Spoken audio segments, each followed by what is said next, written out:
talk pagdating sa paghahantol ng sari-sari store negosyo or if may-ari ka ng sari-sari store negosyo.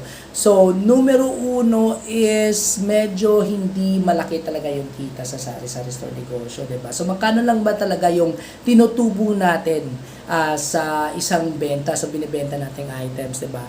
So, ang real talk dito is hindi masyado malaki ang net profit or kita sa sari-sari store negosyo, especially when it comes to tumal days, no? Na wala masyadong pumapasok na sales. Minsan nga, nagbe-break even na lang eh. Pero yun talaga, for the love of the game, meron namang mga panahon na tumataas yung sales, tumataas din yung mga net profit natin. So, ganun lang talaga. Up, down talaga yung sari-sari store negosyo. So, sabihin natin, hindi ba pwedeng malaki talaga yung kita? Hindi po. Kasi nga, malaki na yan if 15% yung profit margin mo eh.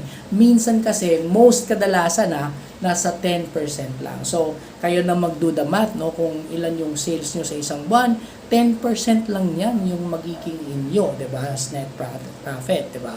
So, balit po, nakakatulong pa rin, diba? Nakakatulong pa rin. Sa mahal na ng mga bilihin na yon, sa mahal na ng mga bayarin, if trabaho lang yung expect mo, then mas mabuting meron ka ring kakaunting negosyo upang makatulong sa gastusin, diba? Yun.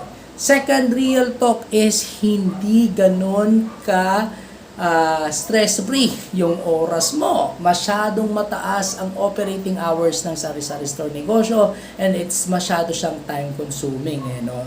So, hindi ko naman kayo dinidiscourage. I just wanna tell you what's the real talk when it comes to running a sari-sari store negosyo.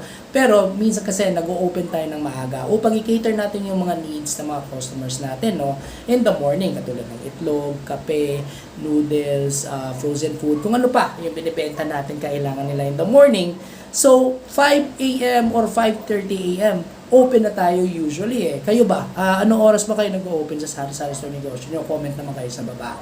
And in the evening time naman, of course, buong araw yan, mag-ooperate, mag-open yan. Kahit walang nabibili, talagang nakabukas yung tindahan natin. Kasi baka paminsan-minsan meron bibili, di ba? So, in the evening naman, masyadong late na rin tayo nagko-close. Pwede 10 p.m., 11 p.m. Meron naman nagko-close na maaga, depende rin sa inyo yan.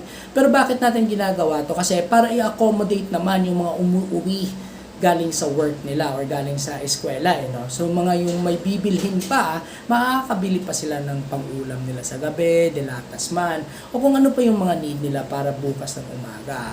So, parang naging responsibility na rin natin na mapunan yung mga needs ng mga consumer natin when we started the business sa sari-sari store negosyo. Kasi yan yung rason bakit ka nandyan eh. To fill in the gap, to give them what they need, diba? Ano ba yung kailangan nila sa area na yan? Kailangan mong punan, kaya ka nagkaroon ng negosyo dyan, diba?